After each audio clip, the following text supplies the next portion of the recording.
What I do is inconsequential. Why I do what I do is I get to shorten people's journeys every day. What I love about our hospitality industry is that it's our mission to make people feel cared for while on their journeys. Together, we'll explore what hospitality means in the built environment, in business, and in our daily lives. I'm Dan Ryan, and this is Defining Hospitality. Hello and welcome. Today's guest is skilled at corporate law and real estate. He has a unique journey through our hospitality industry. He's an industry thought leader as well. He is the CEO at Mountain Shore Properties. Ladies and gentlemen, Stephen Wendell. Welcome, Stephen. Hey, thanks. Thank you for having me, Dan. Excited to be here. Yeah, and thank you so much for your time. Before we get into our conversation, I wanted to just kind of take a few minutes to tee up like how we came to be here talking to each other and sharing the ideas that you have in your experience, because I was working on a project with Kate Rower from Row Creative out of Philadelphia. It's a really cool boutique hotel in Louisville, and I was asking her about like who the players are on the project, and she said she just spoke so highly of you and your group and mentioned that it was your first boutique hotel. And when I went to your website, you guys have so many properties, mostly on the select service side. Right. And to see this as your first journey into a boutique / independent hotel, I wanted to dig into that with you, because at the beginning of the pandemic, I was talking with Horst Schulze, who is a founding member of Ritz-Carlton, and he mentioned that now is the time for independent hotels. So to me, it's been this kind of, there's been this hum or undercurrent of like, why is that? Like, I've always been in this space, but I wanted to hear from someone who's seen the sea change and like understand what the story is. So kind of that's where we are. So I'd love for you to tell us like how you got to making this shift and why it's so exciting for you. Yeah, no, thank you. It's a long evolution, and certainly starts from almost the day I was born, because I do this work with my father, who's been in the hospitality industry since 1983. He opened the Hampton Inn in West Virginia, in the town next to where I was born. And that was his first journey into hospitality. He's a CPA, and he did this hotel as kind of a deal for the town. And then one of the partners that he met that was managing it was the guy named Clarence Kerr, who was working for American Motor Inns, came over and said, let's start a company together. And in the mid 80s, they started this company, and they went out and bought a Sheraton and converted it to a Holiday Inn. And then as that time was happening, Hampton Inn was launching, and they did the 13th Hampton Inn in the country in a little roadside hotel in Gastonia, North Carolina. And so that's what started the hospitality journey. I was born in 83. So they literally opened their first hotel the month I was born. And that's also the year that Return of the Jedi came out too. Yes, so I got you. An amazing movie that's often overlooked in the Star Wars trilogy. Yes, so I agree. One of my favorites. So then they sold 7 of the 8 hotels in 94 to a REIT, and then they kind of kept going. And as we went into the 2000s, and I was going to college and came out and went to law school, and came out in 2010 during the recession. And I was working in Philadelphia, actually, on secondment for my law firm, Proskauer Rose in New York. I was working for the Philadelphia Eagles. And I was driving from downtown to the stadium, and said there should be some more real estate projects done in the city. And I kind of did a very small urban infill, 3 apartments over retail project. And that kind of started my journey in real estate. Was more entrepreneurial. And as I was working at the law firm, no offense to my colleagues at Proskauer, but it wasn't my favorite job in the world. And so I called my dad one day and said, I think we could do some of this real estate stuff that you've been doing, non-hospitality. And then on the hotel side, let's take all your relationships that you have with Marriott and Hilton, and let's build like really nice select service hotels in college towns. I mean, that really was the thesis. And so when you look at our website, you've seen Hampton Inn in Tallahassee, a Residence Inn in Charlottesville, secondary, tertiary markets that have really good demand generators that aren't going anywhere except for during a pandemic when kids are not in school. But And so we've done that over the last 10 years. We've also developed a really great relationship with Hyatt. I think built 4 or 5 of their hotels. And so that kind of led us into the pandemic. We've also sold a lot. We were kind of net sellers of those hotels. And so the first step, I would say, was me just learning hospitality. I knew it as a guest, but I didn't know it as a developer. And it's an extremely difficult business. I think it's probably the hardest real estate business to do. It's certainly on the operational side, there's just so many variables. And then when you throw in a restaurant on top, it's even harder. And as we get into the pandemic, I was already wanting to do a boutique project. And so we had bought 21 acres of land in Catskill, New York, to do this 26 log cabin, 24 motel room tavern on 21-acre project. And that was kind of bought right before the pandemic. We bought it in February of 20, which was a good time to buy land in the Hudson Valley, as it turns out. And everybody had time to pause in COVID, especially the first couple months. We sold a big hotel in Nashville right on March 13th, Wednesday. The NBA shut down that night. The world kind of shut down. Tom Hanks got COVID. So, that was really the marker. And we were lucky to sell that asset and then turn around and have 7 hotels the next morning that were, facing empty rooms. And you kind of had time to think. You were dealing with a lot of fires, but my thought process at that time was that I really want to, how much longer you're going to develop, how much longer life is. Like, I want to develop the projects that I really want to stay in. Mm-hmm. And so those are boutique projects. I'm fortunate enough to have traveled to a lot of great hotels across the country, across the world, thanks to my wife, who has shown me, some of the cooler parts of hospitality that I probably wouldn't know about. I think we might have that in common, because although I'm in the industry, my wife is always looking and coming up with some really great experiences for our family.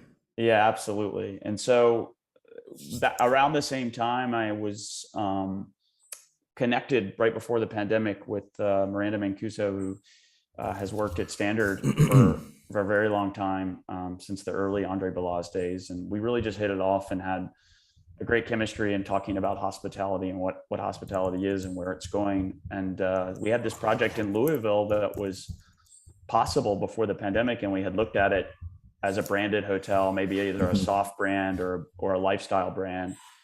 And I kind of was, learning more about how Standard had kind of acquired Bunkhouse. And I was such a huge fan of Bunkhouse. Totally. As a guest, I've been all the properties in Austin. And I said, Nulu feels like South Congress Street did 20 years ago or 15 years ago. And I think it would be a great opportunity, to the extent that you guys are growing or looking to grow. I know ground up is not really what you always want to do, but I think that if we do it together, it could be a really cool opportunity. This site is next to Rabbit Hole Distillery, the founders of which are part of our partnership group. Obviously, Nulu is the hot neighborhood in Louisville, and I think it's a great town, and there's a great story there. And so they got on board, and so that was kind of project 2, which will, Camptown, the Catskill project, and Hotel Genevieve, the Louisville project, are kind of going on simultaneously. And it's been really humbling to learn everything I didn't know about hospitality, which there's a lot of decision making that goes into doing a boutique property. And so it's been fun and Stephen, hard. On that front, I have a couple of fun questions and serious questions. So awesome. Number one, Eagles. Why don't you call them the Eagles? Yeah, sorry. The birds is probably what I affectionately refer to them as. And okay, like it or not, you become a lifetime fan if you work there. So I got to celebrate a Super Bowl with a bunch of good people that were still working there. That was fun. Oh, good. I have a friend who used to play for them, and I just went down to my first game ever down there, and it was insane. They were playing the Saints, and crazy.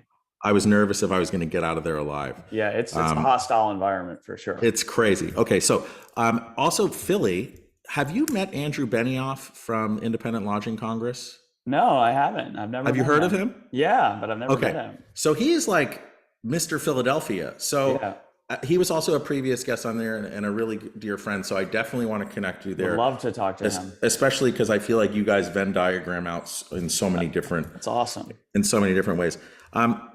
You this is something that okay. So those are the fun questions. You mentioned something as you were talking about. You said something to the effect of real estate being the hardest asset class within commercial, or one of the hardest asset classes. Hospitality being one of the hardest asset classes. Yeah, hospitality being one of the most. I'm sorry, hospitality being one of the hardest asset classes within commercial real estate. Okay, so there's that one I want to unpack a little bit.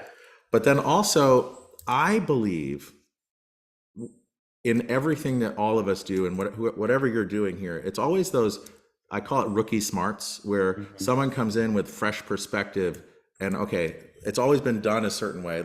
Have we thought about it a different way? So I guess number one is, what makes hospitality one of the most challenging asset classes within commercial real estate from your perspective? Right. And then coming at it with fresh eyes and that kind of the rookie lens and thinking about it differently, like how did your experience kind of bridge the two on your journey that you're on now? Yeah, that's great. I mean, the first answer is, and I can say this because we do other non-hospitality projects. We've done industrial real estate, we've done multifamily, we've done office. Office is real challenging right now. I won't sugarcoat that. But the other ones, let's take an apartment project, right? I got to build it. We're getting ready to build one in Philadelphia. We've done a bunch in Philadelphia. Okay, we design it. You kind of get to a certain threshold that's like, okay, that's okay. That appliance package works. And then you do it and you put it out there, you turn it over to an operator, and the operation is commoditized. I mean, there's certain ones that are better than others, but it is this thing. And certainly there are greater apartment developers than others, but you're also developing it to a cap rate because you can finance it at a certain rate and you can sell it at this other rate. And it's just really predictable. And that's why people pay lower cap rates for them, because it's more predictable and it's easier to finance and all those things.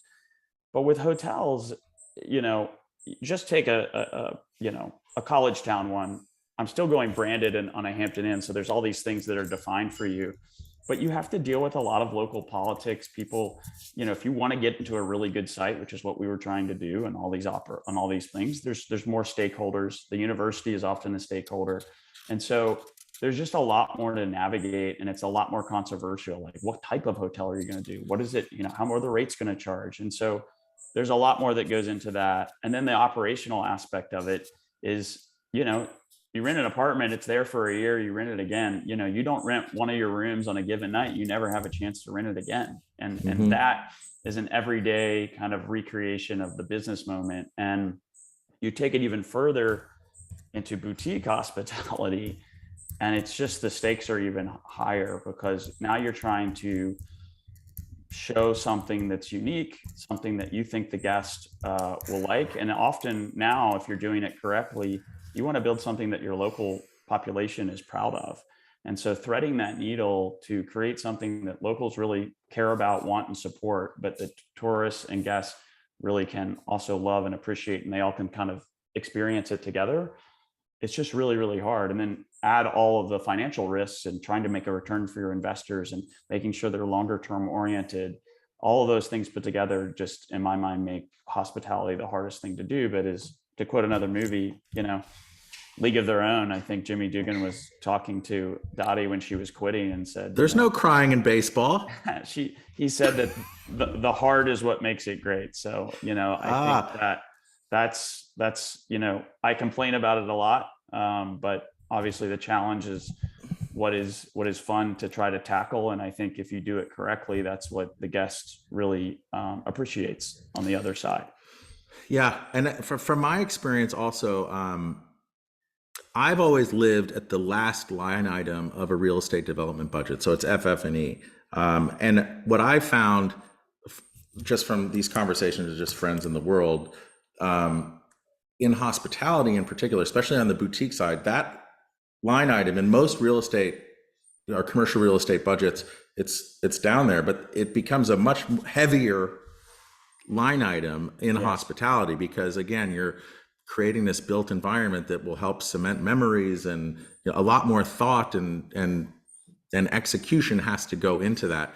And it makes some people want to steer away from it because it's such a heavy upfront capital expenditure. Yeah, for sure. And often it's challenging for the designers because it's the one that comes in last, and so you're always trying to VE, but value engineering for those that don't know the abbreviation, and get that cost down. But it really is a balance. And I think what's exciting about what we're doing, and what I hope will end up being a reason that we're successful in what we're doing, is that we're bringing some tension to this design process from the select service world, i.e., we don't need to spend $250,000 for high-speed internet if we can buy it for 150, right? And so a lot of times, a lot of the early days kind of boutique projects, as we call them today, some of them were vanity projects, and there wasn't a lot of kind of cost-conscious decision-making going on. But what I think the era that we're in, to go back to your quote about that this is the time for independent hotels,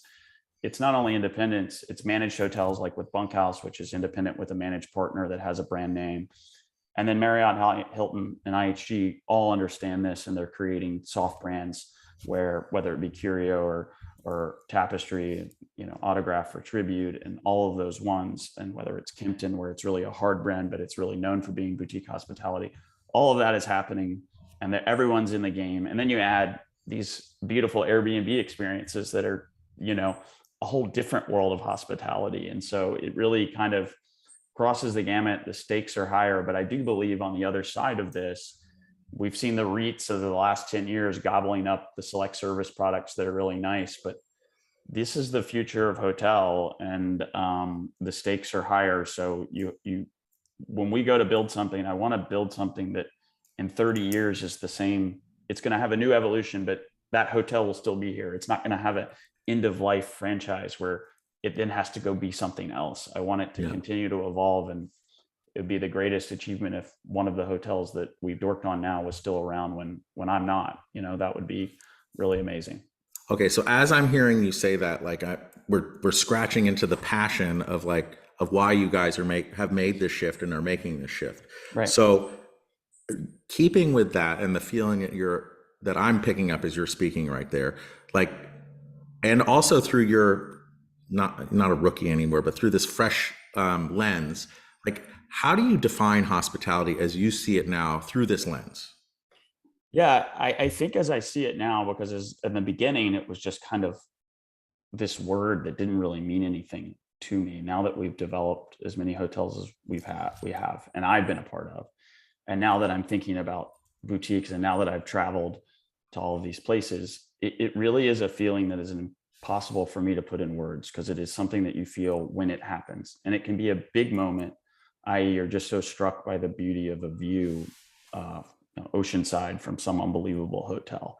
And that's kind of more, cliche, but it really is the small moments, which then makes developing these hotels so difficult, because what really translates to the guests and gets them excited is a very, very small moment. And it could just be how the coffee is carefully made and really, really good in the lobby of a hotel in the morning that makes someone so excited to wake up in that place, and not just an afterthought. And so, or it could be a well-placed reading nook where someone feels so special to be able to spend 2 hours of the day. And so those little tiny moments, which you have to think about all the way when you're architecturally designing a hotel, then through the interior design process, to get to the end and that translate to each guest, is just something that's hard to describe, but that you want that feeling with your guests as they come in. Okay, and then so with those small moments,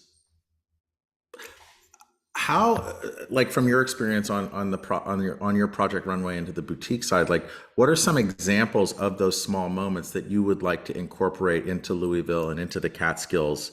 Whereas so that's on one side of the spectrum. On the other one, look, you have all the select service hotels which serve a need and a purpose as well, and there are moments within those. But Correct. What are the ones that are exciting you about your new projects? Well, let me start with the answer to what I was doing in the I was trying to insert some of these moments into the old projects, right? And Mm-hmm. that's part of also the reason that I'm here where I am. So, like, for example, the Hyatt House we did in Tallahassee was at the foot of an art park that, was a very kind of early days Wynwood in Tallahassee. That's a bad reference, but I got to get it out some way. And Hyatt fought us on the beginning stages of doing local art in all the guest rooms. It's usually very hard to get approved, but we did it in an RFP process because there's like 60 artists in the park, and they got really excited about it. And many of them, so we had dozens of responses to the RFP, and ultimately Hyatt really showed through and understand what it meant to the community, and they approved the local art program, and we picked 6 or 7 artists, and that's what happened in the hotel, and it was really well received. But there was a hard tension of making that happen, and it felt forced, and it was just like, like, I know this is the right decision and this is what I want to do. And so that's another reason that I'm here today and being like, well, let's make what is great. So in Camptown, a great example of that is that we inherited 26 log cabins, the first of which was built in the 30s, the last of which was built in the 70s or 80s. And they were not winterized. They had not been connected to the city water and sewer. And many people would have just knocked them over and built cabins in the woods, new cabins in the woods. But we have painstakingly restored them and winterized them and preserved as much of the original detail as we possibly can. And, kudos to our design team at Ramshackle to be able to do that. And we're, months away from opening this hotel. And when a guest comes and they walk into this cabin and feel that it has been properly painstakingly restored, which we hope they feel, that moment is hospitality. And it is creating this warmth that they will feel when they arrive. And, additional things across the property are a well-placed fire pit where people can come down and, on an October evening and have a drink and, see the property and really experience it. And, that is just a tiny detail, but that will make many, many guests stays positive, which not only you want to do for first-time guests that only come one time and that may never come back, and that's just it is, but what you really want to do is create repeat business that is hospitality that succeeds. And so all of those moments. And then in Louisville, this is a great example of what we're doing there. So we had an original design because it was going to be a branded hotel. We had few lifestyle hotels in the running, and before we switched. And on the ground floor, as you enter the lobby to the right, is a meeting room, kind of 2 stacked meeting rooms. Traditionally what you would think about doing in the select service world. And when we brought Bunkhouse in, they said, let's not do meeting rooms. We don't want to do that for this. People can meet upstairs. We can have other spaces that are more casual. And so we redesigned those 2 spaces to be 2 things. One is a mini market, which we're calling the mini marché because there's a French theme going throughout the hotel.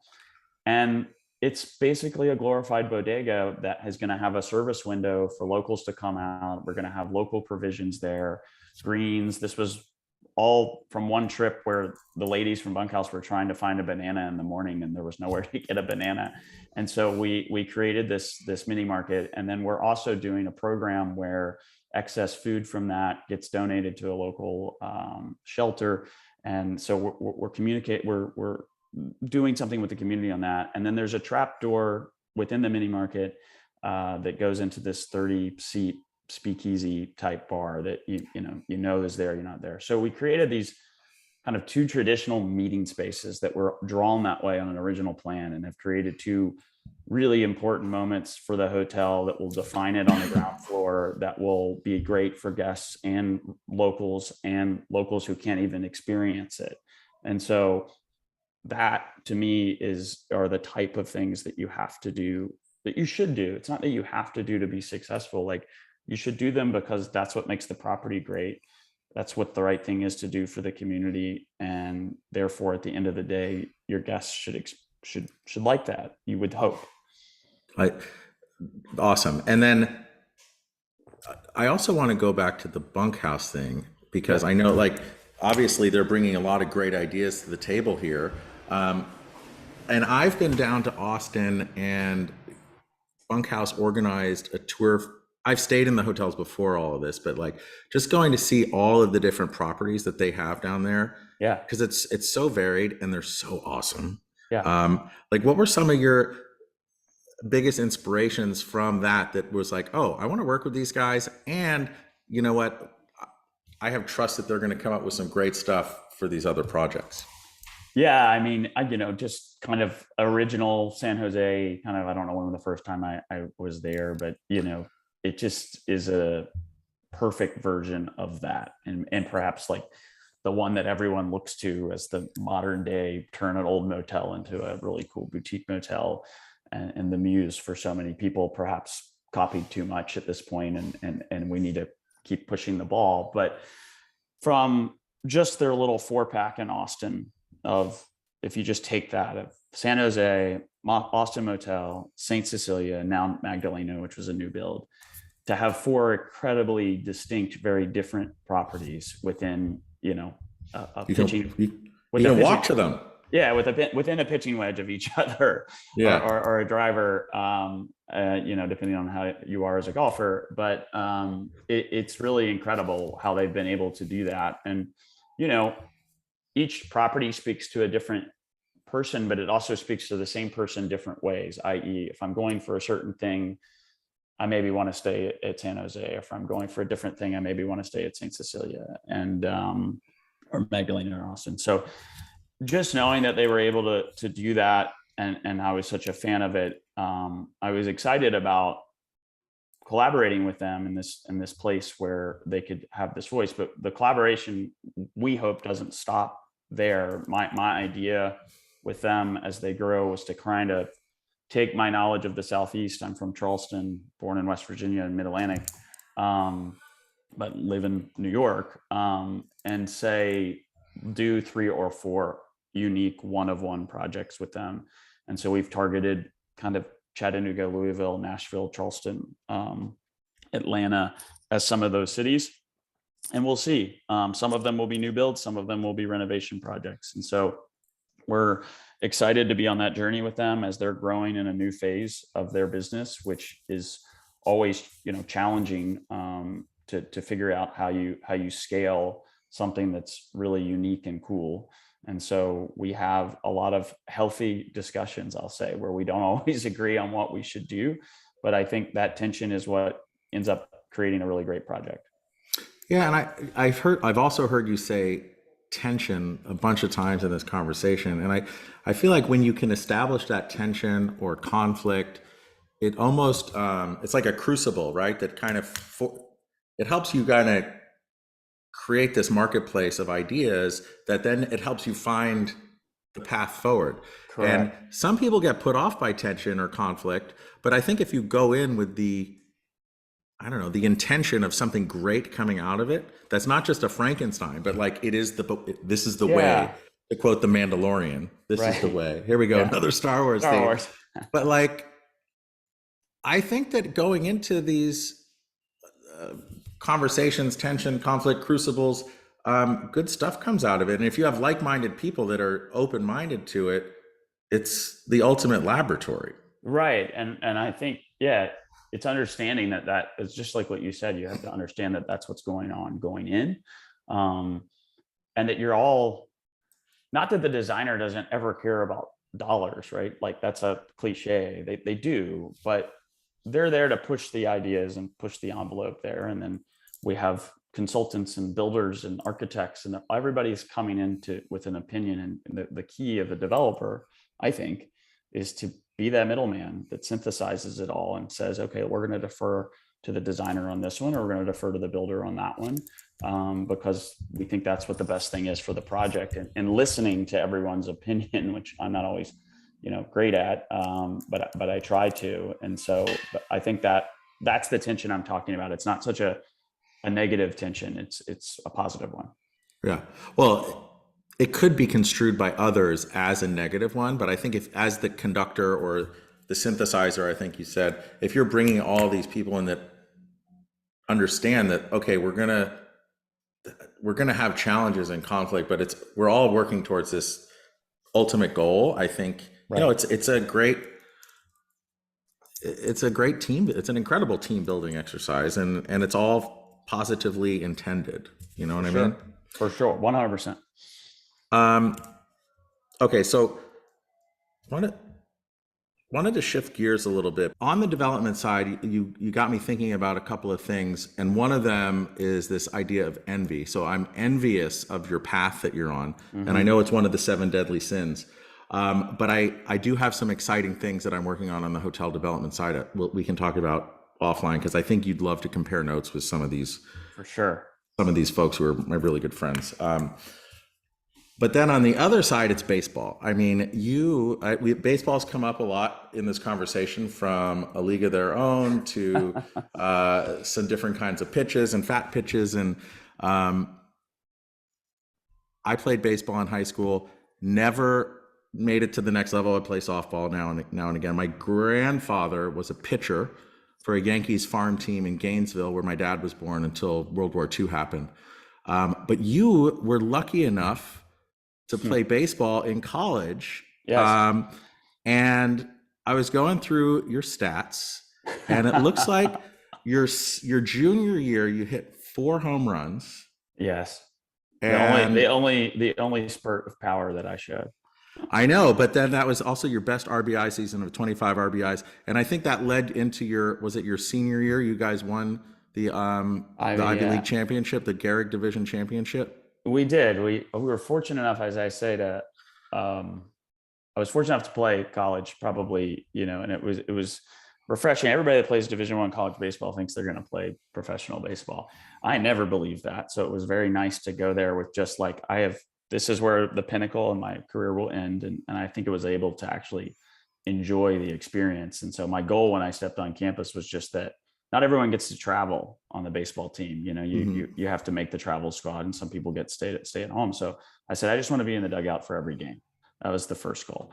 So lucky enough to do that. I didn't miss a game. And by senior year was named captain. And we were also lucky enough to have 3 of the 4 years where we won the league. And, a lot of really good players that we played with. And so those were really special moments, and formed all these friendships. And we're a small fund, right? We have friends and family investments. And so I have, a dozen or more of my teammates that have invested in these real estate projects and own little pieces of Camptown and Hotel Genevieve and all the projects that we've done. And it's been, really great to continue that bond. I love it. And also, being a Division I athlete is amazing. I was lucky enough to be one my freshman year at USC. I was on the rowing team, but then Wow. it lost its Charter. varsity. It lost its varsity status because I think Title IX. I think they needed to make some other women's teams varsity. So then on the balance sheet of how many teams we got dropped, but it was, I mean, there's nothing like it. It was really awesome. That's great. But the shift of power, like, I just want to tap into, like, you're in a game, you hit 4 home runs your junior year. Like, what's it like when you hit a home run in college? Well, it was very surprising, the first one. So I actually hit them in a span of 2 weeks. I would say my sophomore to junior year, I worked out the most and I could, and became like really in shape because I knew I was going to be a starter, and, had a great stretch. But the first one was actually really cool because we were in North Carolina and playing UNC. So we're getting beat by 15-2 or something like that. We're getting crushed, and it's the 9th inning, top of the 9th. So we're last up and getting ready to lose, and it was 2 outs, and a guy got a kind of just like seeing I hit ahead of me. So I really shouldn't even probably had that at bat. And I hit my first college home run. And my coach, our coach, played at University of North Carolina and then played in the big leagues for a very long time. So he was a great player. So it was good to do that in front of him. And then the next morning we woke up and played them again. And my first at bat the next morning, I hit another one. Oh my God. So it was like 2 in a row, and that was a good stretch. And then I hit a couple more, and then that was it. I was never, I was fortunate to be like the 7th or 8th best hitter on the team. Because if I was the best hitter on the team, we would have not won many games, but I was a good role player. and got my fair share of hits junior and senior year. Awesome. And then, so your senior year, when you won the championship, I mean, that must be another incredible cap to like your college experience. And Like, it what was that about? What was could that have been, like? I mean, incredible. Like we had won first 2 years, but I didn't play that much. So it was kind of like you got a taste of it. And then junior year, we didn't win. And in senior year, we started out 4-19. Okay. Oof. And we were 1-7 in league. And we had some, let's say we had a team meeting, a big team meeting that shook everything up. And we won 19 of our last 21 games. And it was Holy crap. an incomplete tale of two seasons, both for me personally, but for the team also. And so, we think back on that and have incredibly fond memories, because the best thing about playing in the Ivy League is that we're the first punch ticket. So the championship is the first weekend in May and the regionals don't start till June. So if you win, you're done with school and you get to stay on campus for a month and just practice and hang out with your teammates and have fun. And then you get to go to a regional. And so we finished our season in Arkansas, and then we actually almost won both games, but we came up short. And then we flew back to college and I graduated, and that was it. But it was a good way to finish and go out on a high note when it could have been a really low note. I love it. And then, so one of the things that I love about baseball, especially this year, because the Mets are on fire, and then Keith Hernandez says he doesn't even want to call Phillies games. So I hope that didn't hurt you too No, much. I don't care about the Phillies, but I saw that.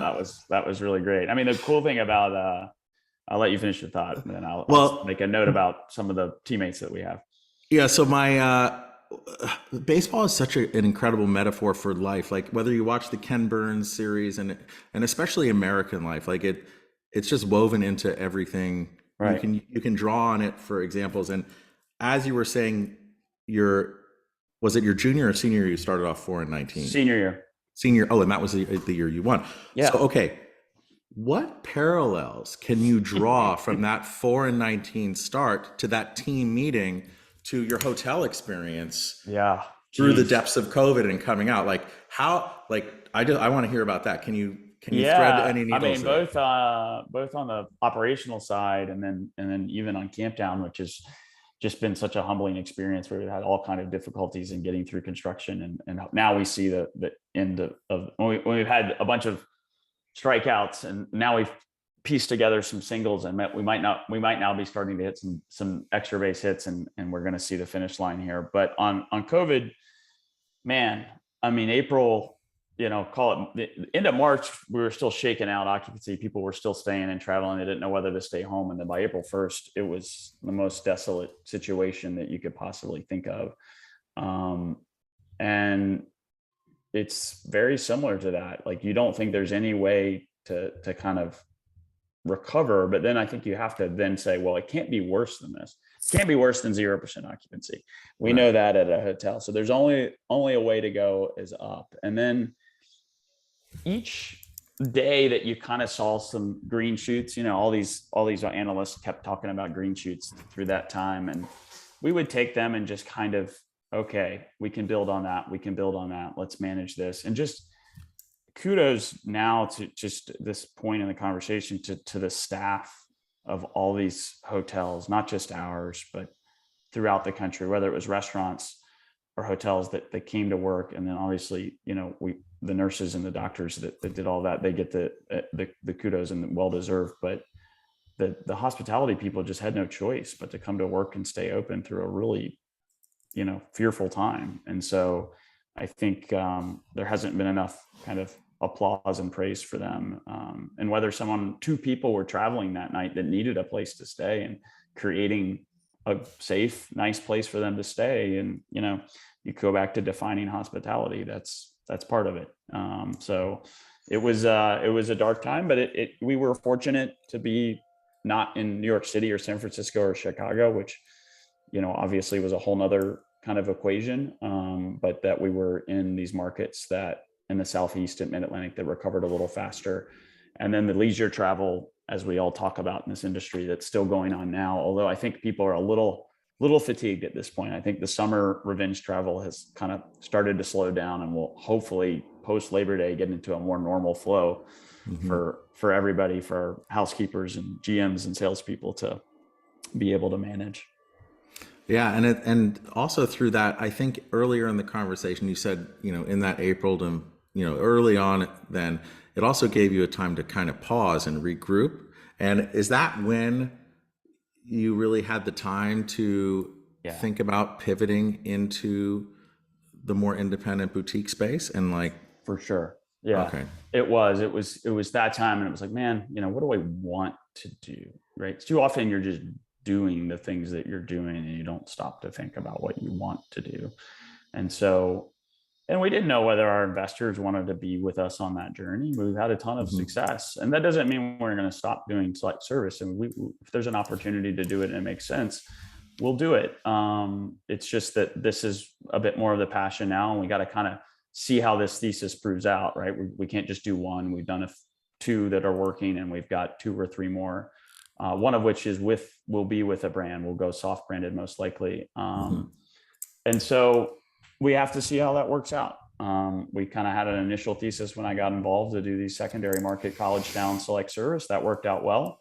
But I think the world of hospitality and what guests want has changed a lot, certainly over the last 20 years, also over the last 10, over the last 5, and then through COVID. Um, there's a high expectation to deliver an experience at a hotel, and that includes everything down to the drink that you get at night before you go to bed and to the coffee you drink in the morning when you wake up.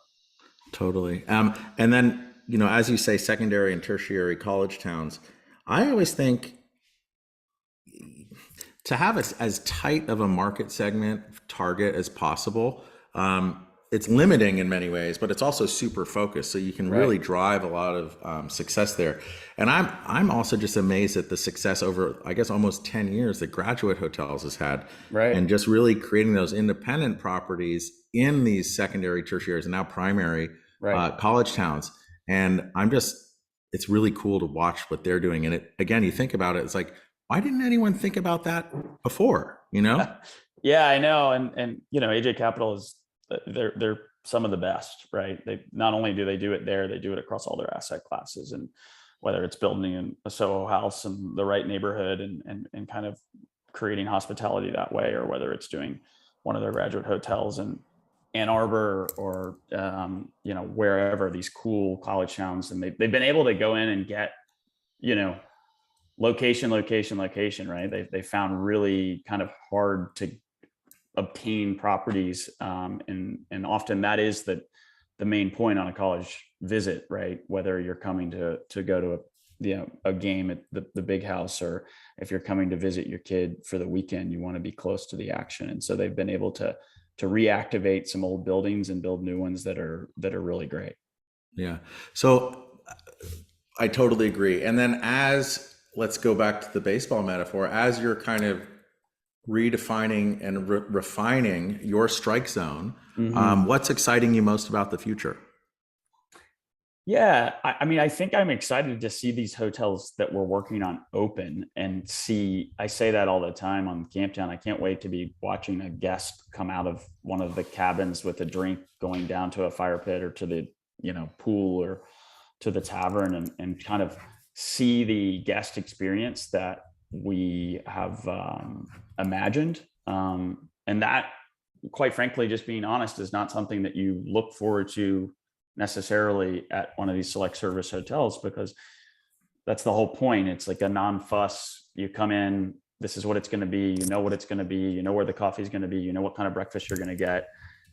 I already know that guest experience. That's the whole point of franchise hotels. And there's a place for them. They've obviously very successful. The reward systems are undeniably valuable.